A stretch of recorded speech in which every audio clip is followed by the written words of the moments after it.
¿Alguna vez te has preguntado qué tan peligrosa puede ser una simple picadura? Criaturas camufladas entre la hierba, el polvo o el agua que, con un simple contacto, liberan toxinas capaces de hacer temblar a cualquiera. Algunos atacan para defenderse, otros para paralizar a sus presas vivas y usarlas como alimento para sus crías.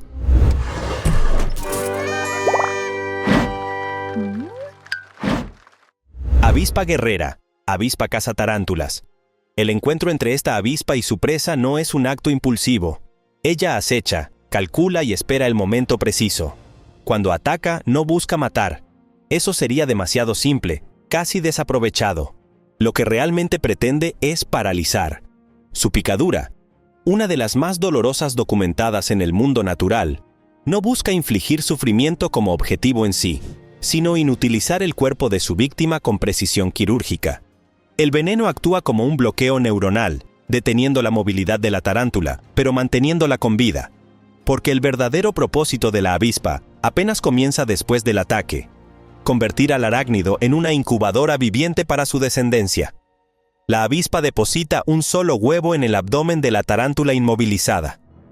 Al eclosionar, la larva comienza a devorar los órganos no vitales de su huésped, asegurándose de que permanezca vivo el mayor tiempo posible, lo cual le garantiza un suministro fresco de nutrientes. Es un acto metódico, casi clínico. Cuando finalmente la tarántula muere, la larva ha crecido lo suficiente como para construir su capullo y emerger luego como una nueva avispa lista para continuar el ciclo. Además, lo fascinante de este comportamiento no radica solo en su crueldad biológica, sino en su efectividad evolutiva. La avispa cazatarántulas ha perfeccionado su método de reproducción a tal nivel que su picadura se considera una de las más dolorosas según la escala de dolor de Schmidt, superando a muchas otras especies más conocidas por su agresividad. Sin embargo, rara vez ataca a humanos, y solo lo hace si se siente verdaderamente amenazada. Hormiga bala. La escala de dolor de Schmidt, elaborada por el entomólogo Justin O. Schmidt, asigna a esta picadura la puntuación más alta. Según sus palabras, el dolor es puro, intenso, brillante, como caminar sobre carbón encendido con un clavo oxidado enterrado en el talón. Es una de las pocas descripciones científicas que suenan como poesía maldita. Pero este sufrimiento no es casual. El veneno de la hormiga bala contiene una neurotoxina llamada poneratoxina, que afecta directamente los canales iónicos de los nervios y causa contracciones musculares incontrolables. Un dolor incapacitante que puede durar más de 24 horas. Algunas tribus indígenas del Amazonas, como los Satere Mahué, utilizan estas hormigas en un rito de iniciación para los jóvenes varones. Guantes tejidos con hojas se rellenan con decenas de estas hormigas drogadas temporalmente. Luego, los muchachos deben introducir las manos dentro y soportar las picaduras mientras realizan una danza ritual. Y no es una sola vez. Deben repetir esta experiencia al menos 20 veces para ser considerados verdaderos guerreros. El dolor no es solo físico, sino una marca espiritual de madurez. Sin embargo, lo que más fascina es cómo un ser tan pequeño puede ejercer un dominio tan aterrador sobre los más grandes. Las hormigas bala no buscan atacar sin provocación. Son territoriales, sí, pero no agresivas por impulso. Solo cuando su nido o sus larvas están en peligro, liberan su infierno encapsulado en forma de aguijón. Abeja africana, abeja asesina. Lo que diferencia a estas abejas de sus primas europeas no es la potencia de su veneno, sino su estrategia. Mientras una abeja común puede picar y morir en el intento, estas lo hacen en enjambres de miles, guiadas por una agresividad descomunal y una capacidad de persecución que puede extenderse por cientos de metros. Son incansables. Un solo zumbido puede convertirse en una tormenta de aguijones, dirigida por un instinto colectivo que desafía cualquier intento de contención. Personas que simplemente cortaban el césped o caminaban cerca de una colmena han sido atacadas con tal violencia que han terminado hospitalizadas por shock anafiláctico. Y en algunos casos, el desenlace ha sido fatal. Lo escalofriante es que el sistema de alarma de estas abejas es químico. Una vez que una pica, deja en la piel una señal olfativa que las demás siguen con precisión quirúrgica.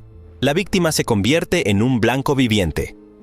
A pesar de ello, estas abejas han colonizado extensas regiones del continente americano, desde Brasil hasta el sur de Estados Unidos. Y lo han hecho porque son increíblemente eficientes. Su capacidad reproductiva, resistencia a enfermedades y agresividad defensiva las hacen invencibles en muchos ecosistemas, desplazando a otras abejas nativas. Avispa de mar, Chironex fleckeri. Esta medusa habita principalmente las aguas costeras del norte de Australia y otras regiones del Océano Índico y Pacífico Occidental. Su cuerpo, casi invisible en el agua, está compuesto por una campana cúbica que puede alcanzar los 30 centímetros de ancho, de la cual cuelgan hasta 60 tentáculos que pueden extenderse por varios metros. Cada uno de estos tentáculos contiene millones de cnidocitos, células especializadas que disparan dardos microscópicos cargados de toxinas al más mínimo contacto.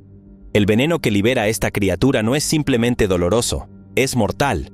Actúa directamente sobre el sistema nervioso y el corazón, provocando un colapso inmediato en las funciones vitales. Algunas víctimas han fallecido por paro cardíaco antes de alcanzar la orilla. Lo más terrible es que incluso si la muerte no ocurre, el dolor es tan intenso que puede llevar a la víctima al estado de shock en cuestión de segundos. Las cicatrices físicas pueden durar años, pero las psicológicas suelen ser aún más profundas. La avispa de mar no caza humanos. Su veneno está diseñado para paralizar peces pequeños casi instantáneamente, evitando que se escapen y rompan sus frágiles tentáculos. Pero el efecto colateral en el ser humano es desproporcionadamente letal. A pesar de su peligrosidad, los científicos han desarrollado trajes especiales para nadadores y buzos, hechos de materiales que impiden el contacto directo con los tentáculos. También se han instalado redes en las playas australianas para mantenerlas alejadas de los bañistas. Mosca tsetse. ¿Puede una picadura que apenas se siente cambiar la vida de una persona para siempre? La respuesta es un sí absoluto cuando se trata de la mosca tsetse, un insecto que habita las regiones del África subsahariana y que se ha convertido en uno de los mayores enemigos silenciosos de la salud pública en ese continente. Su poder no está en el dolor que causa, sino en lo que transmite, un parásito microscópico que lentamente apaga la conciencia humana. Esta mosca, del género Glossina, es la principal responsable de la transmisión del Trypanosoma brucei, el protozoo causante de la enfermedad del sueño. A diferencia de otros insectos con picaduras venenosas, la TSTC no paraliza ni inflama. Su ataque es casi imperceptible, un breve pinchazo que muchas personas no notan, pero días después, la fiebre, el malestar y la fatiga se apoderan del cuerpo. Lo más preocupante ocurre cuando el parásito cruza la barrera hematoencefálica y comienza a atacar el sistema nervioso central. Ahí es cuando comienza el verdadero infierno. La enfermedad del sueño no se llama así por capricho. Uno de sus síntomas más característicos es la alteración de los ciclos de sueño y vigilia. Las personas duermen durante el día y permanecen despiertas en la noche, con delirios, alucinaciones y una progresiva pérdida de la identidad. Sin tratamiento, la enfermedad avanza hacia el coma y, finalmente, la muerte. Es una de esas enfermedades en las que el cuerpo está vivo, pero la mente ya no. Lo irónico es que esta mosca no parece en absoluto amenazante. Se alimenta de sangre, sí, pero lo hace con una lentitud que casi parece cortesía. Lo que es devastador no es su agresividad, sino su eficiencia como vector biológico. La Organización Mundial de la Salud ha invertido millones en campañas de erradicación, trampas, esterilización de machos y control del hábitat, pero la mosca tsetse sigue siendo un desafío monumental. Pulga de la arena, Tunga penetrans. Es uno de los parásitos más silenciosos y perturbadores que puede encontrarse en zonas tropicales del mundo. Lo que le falta en tamaño, lo compensa con un ciclo de vida diseñado para explotar literalmente el cuerpo humano como entorno de incubación. No se lanza al ataque ni se deja ver.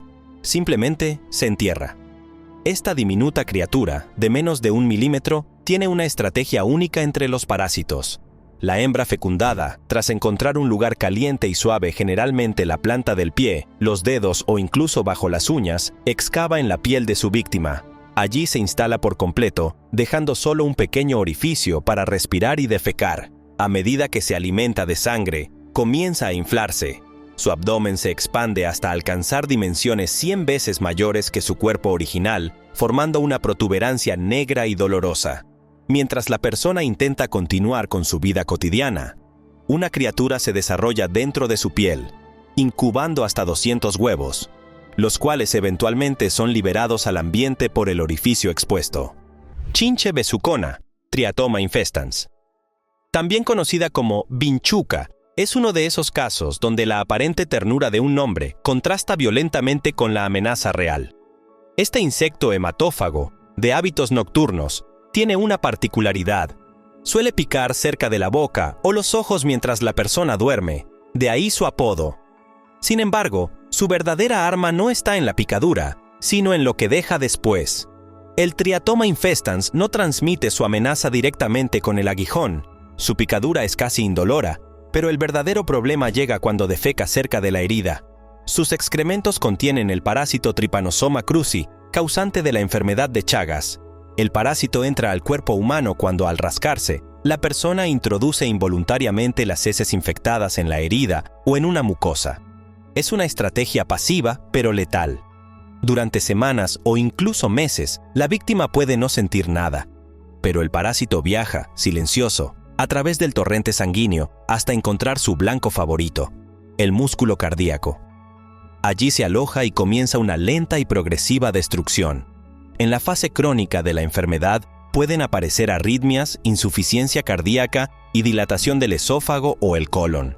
Lo más alarmante es que muchos pacientes no saben que están infectados hasta décadas después. Esto plantea un reto epidemiológico gigantesco. La chinche besucona habita en viviendas precarias, sobre todo en zonas rurales de América Latina. Sus refugios preferidos son grietas en las paredes, techos de paja y colchones viejos. Se estima que millones de personas en Bolivia, Argentina, Paraguay y Brasil han estado expuestas al parásito en algún momento de su vida. Mosquito Anófeles. Lo que hace al mosquito Anófeles particularmente peligroso no es su deseo de alimentarse de sangre humana, sino su rol como vector del Plasmodium, un parásito que se transmite cuando la hembra se alimenta y deja el agente infeccioso en la sangre de su víctima. A partir de ese momento, comienza una guerra biológica dentro del cuerpo. Los síntomas iniciales fiebre, sudoración, escalofríos, dolor de cabeza pueden confundirse con una simple gripe. Pero si no se trata, la malaria puede progresar a anemia severa, disfunción cerebral e incluso la muerte. Esto nos lleva a una ironía biológica profunda. El mosquito no es el verdadero asesino, sino un intermediario en una cadena de destrucción perfecta. No obstante, sin él, el parásito perdería su vehículo. Por eso, el combate contra la malaria ha estado enfocado tanto en la erradicación del mosquito como en el desarrollo de fármacos. Escarabajo bombardero, este escarabajo, perteneciente a la familia Carabidae, almacena en su abdomen dos sustancias químicas separadas, hidroquinonas y peróxido de hidrógeno.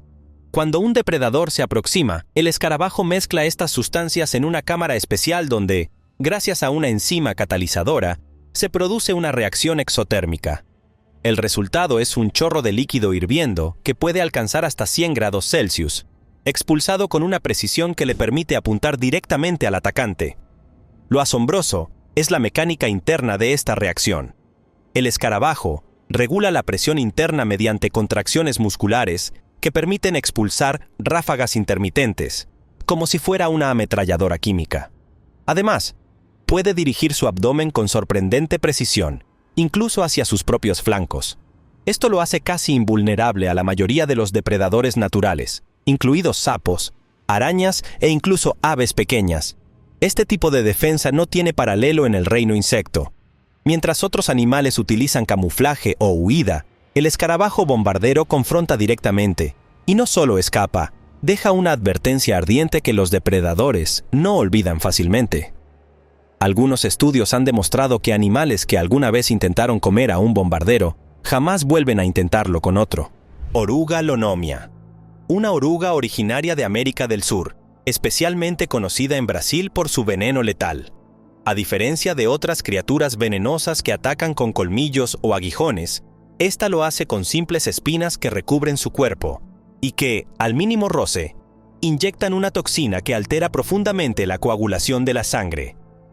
Lo más inquietante de esta oruga no es su aspecto peludo, verde, camuflada perfectamente entre hojas y ramas, sino su mecanismo de acción. La mayoría de las víctimas son personas que accidentalmente la tocan al apoyar la espalda contra un árbol, sentarse en un tronco o manipular vegetación. En zonas rurales del sur de Brasil, la lonomia se ha convertido en una amenaza constante. Y no se trata de un accidente raro. Se han documentado múltiples casos fatales en los últimos años, lo que llevó al desarrollo de un suero antitóxico específico.